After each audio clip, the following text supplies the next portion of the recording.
Bismillah, Assalamualaikum warahmatullahi wabarakatuh.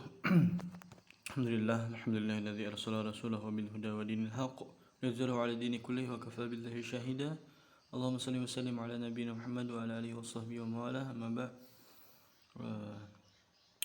Kita akan masuk kepada bagaimana kemudian upaya paksa. Jadi apa saja upaya paksa itu yang dilakukan oleh tadi setelah penyelidikan, kemudian penyidikan, ada kemudian pembahasan upaya paksa di hukum acara pidana.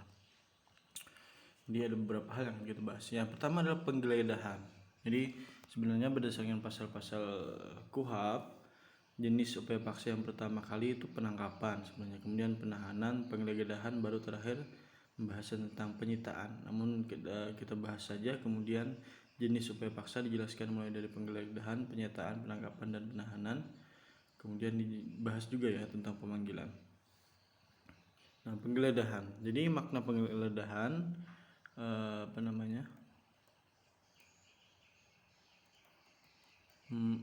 menurut pasal 1 angka 17 Kitab Undang-Undang Hukum Acara Pidana, yaitu pertama, penggeledahan rumah adalah tindakan penyidik untuk memasuki rumah, tempat tinggal, dan tempat tertutup lainnya untuk melakukan tindakan pemeriksaan dan atau penyitaan dan atau penangkapan dalam hal dan menurut cara yang diatur dalam undang-undang. Jadi serangkaian salah satunya adalah yang dilakukan oleh penyidik tadi ya. Dan kemudian penggeledahan badan adalah tindakan penyidik untuk mengadakan pemeriksaan badan dan atau pakaian tersangka untuk mencari benda yang diduga keras ada pada badannya atau di bawahnya serta untuk disita. Ini jadi boleh kemudian menggeledah badan seperti itu ya. Makanya kemudian ada pemeriksaan seperti itu. Sering kita saksikan atau lihat ya di media-media. Nah, lalu kemudian berdasarkan pasal 33 dan 34 Kitab Undang-Undang Hukum Pidana, maka syarat penggeledahan yaitu pertama, dengan surat izin ketua pengadilan negeri setempat. Yang kedua, setiap kali masuk ke rumah harus disaksikan oleh 2 orang saksi dalam hal tersangka atau penghuni menyetujuinya. Kemudian setiap kali masuk ke rumah harus disaksikan oleh kepala desa atau ketua lingkungan dan 2 orang saksi ini. Kemudian dalam waktu 2 hari setelah memasuki dan atau menggeledah rumah harus dibuat suatu berita acara, turunannya disampaikan kepada pemilik atau penghuni rumah yang bersangkutan. Yang kelima, dalam keadaan yang sangat perlu dan mendesak, bila mana penyidik harus segera bertindak dan tidak mungkin untuk mendapatkan surat izin terlebih dahulu, penyidik dapat melakukan penggeledahan. Yang keenam, penggeledahan di luar daerah hukum penyidik, maka harus izin ketua pengadilan negeri setempat, di mana tempat tersebut akan digeledah, didampingi penyidik setempat.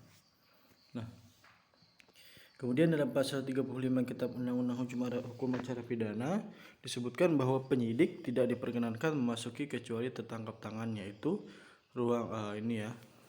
Kalau nggak OTT ya, sering kita dengar operasi tangkap tangan.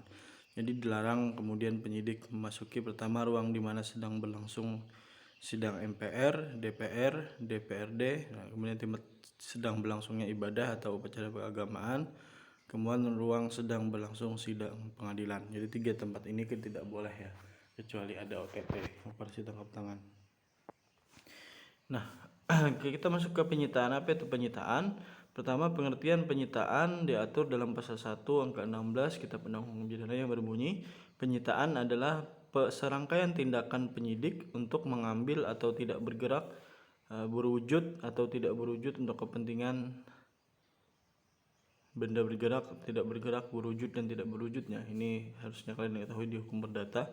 Pembuktian dalam penyidikan penuntutan peradilan. Jadi patut dicatat di sini bahwa penyitaan atau beslagneming berbeda dengan perampasan. Secara singkat, perbedaan tersebut dapat dilihat pada tabel di bawah ini. Kalau perbedaannya ya, kalau penyitaan itu tindakannya penyidik, kemudian perampasan hakim. Kalau penyitaan sementara, kalau perampasan selama-lamanya ya.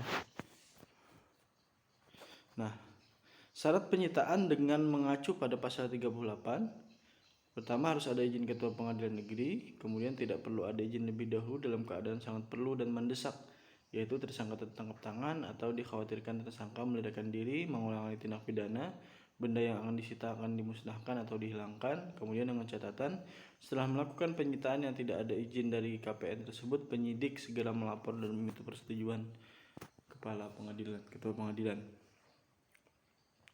Benda yang dapat disita, yang pertama ada corpora delicti, yaitu barang yang benda yang merupakan hasil suatu tindak pidana, misalkan sepeda motor curian ya. Kemudian instrumenta delicti, yaitu barang yang benda yang merupakan alat untuk melakukan tindak pidana, misalkan pisau yang digunakan untuk membunuh contohnya.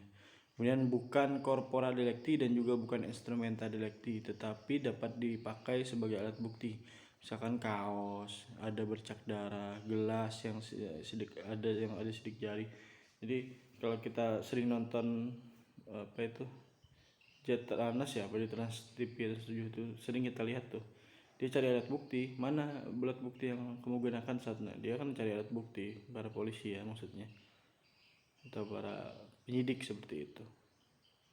Itu ya penyitaan. Nah sekarang kita penangkapan.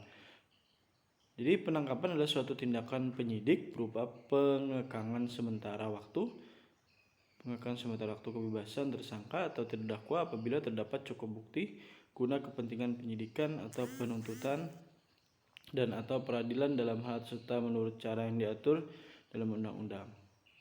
Di perintah penangkapan dilakukan terhadap seseorang yang diduga keras melakukan tindak pidana berdasarkan bukti permulaan yang cukup, pasal 17 ya. Sedangkan yang dimaksud dengan bukti permulaan yang cukup yaitu bukti permulaan untuk menduga adanya tindak pidana sesuai dengan bunyi pasal 1 butir 14 bahwa perintah penangkapan tidak dapat dilakukan dengan sewenang-wenang tetapi ditujukan kepada mereka yang betul-betul melakukan tindak pidana. Secara teoritis ya ini ya. Kemudian hal-hal lain yang patut dicatat yaitu pertama, syarat melakukan penangkapan dilakukan oleh aparat Polri, memperlihatkan surat tugas. Nah, jadi sebenarnya kalau ada penangkapan tanpa memperlihatkan surat tugas tidak bisa ya. Kemudian memberikan surat perintah penangkapan kepada tersangka, mencantumkan identitas tersangka, menyebutkan alasan penangkapan, uraian singkat perkara kejahatan yang dipersangkakan, kemudian tempat tersangka diperiksa, tembusan surat perintah penangkapan diberikan kepada keluarga tersangka.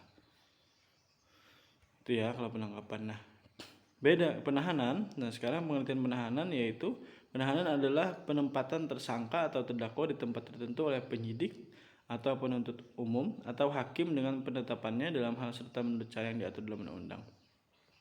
Jadi persamaan antara penahanan dan dengan penangkapan yaitu sama-sama penempatan seorang di tempat tertentu dalam waktu tertentu, sedangkan perbedaan penahanan yaitu dan penangkapan yaitu kalau penangkapan 1 kali 24 jam maksimal. Kalau penahanan lebih dari 1 kali 24 jam. Ya, kalau penangkapan surat perintahnya tidak harus ada, yaitu manakala tertangkap tangan. Kalau penahanan harus ada.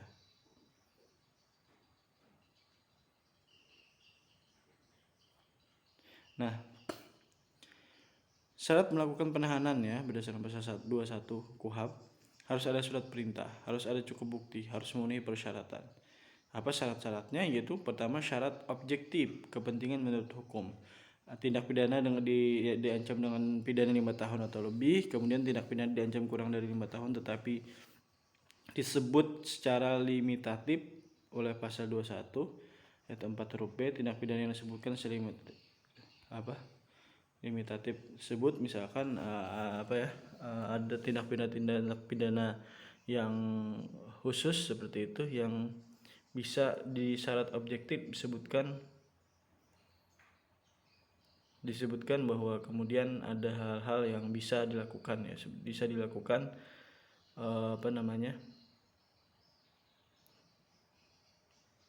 penahanan, bisa dilakukan penahanan ya, bisa dilakukan penahanan ya. Misalkan tindak pidana kesusilaan sebagai mata pencaharian ya.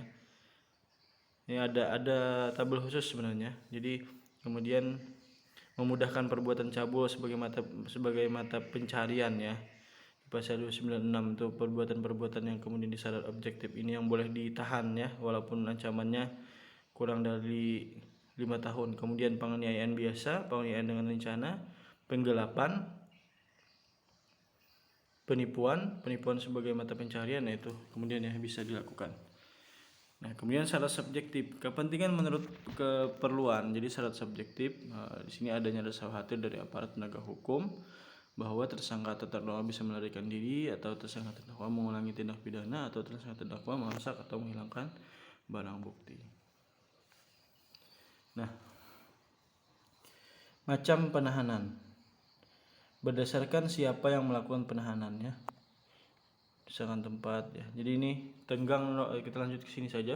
Tenggang waktu penahanan ya berdasarkan KUHP dapat disajikan bahwa tenggang waktunya kalau yang menahan penyidik ini 20 hari, kemudian PU ada 20 hari, perpanjangan 30 hari, hakim 30, perpanjangan 2 bulan 60 hari, atau 60 hari, hakim menang tinggi. Nah ini ya bisa dilihat saja. Nah, terakhir pemanggilan. Masalah pemanggilan meskipun tidak masuk dalam kategori upaya paksa, tapi kita perlu bahas ini. Yang pertama, seorang yang dipanggil menjadi saksi untuk hadir baik di depan penyidik pada saat proses penyidikan maupun dalam proses persidangan, mereka wajib hadir untuk memenuhi panggilan tersebut. Jika tidak mau hadir, dapat dipaksa untuk hadir. Manakala dia tidak hadir tanpa alasan yang sah, maka diancam dengan pidana. Ini beberapa pasal tentang pemanggilan ya. Mengancam pasal 224 KUHP mengancam KUHP, mengancam bagi barang siapa dipanggil sebagai saksi, ahli atau juru bahasa menurut undang-undang dengan sengaja tidak memenuhi kewajiban berdasarkan undang-undang yang harus dipenuhinya, diancam dalam perkara pidana dengan pidana paling lama 9 bulan. Kalau dalam perkara lain dengan pidana penjara paling lama 6 bulan. Ya, saksi diperiksa dengan tidak disumpah kecuali apabila ada cukup alasan untuk diduga bahwa ia tidak akan dapat hadir dalam pemeriksaan di pengadilan. Dalam hal saksi tidak hadir meskipun telah dipanggil dengan sah dan hakim ketua sidang punya cukup alasan untuk menyangka bahwa saksi itu tidak akan mau hadir, maka hakim ketua sidang dapat menitahkan supaya saksi tersebut dihadapkan ke persidangan, dijemput ya, seperti itu. Ini syarat sahnya suatu pemanggilan ya, harus ada suratnya ya, seperti itu, surat panggilan. Nah ini ya,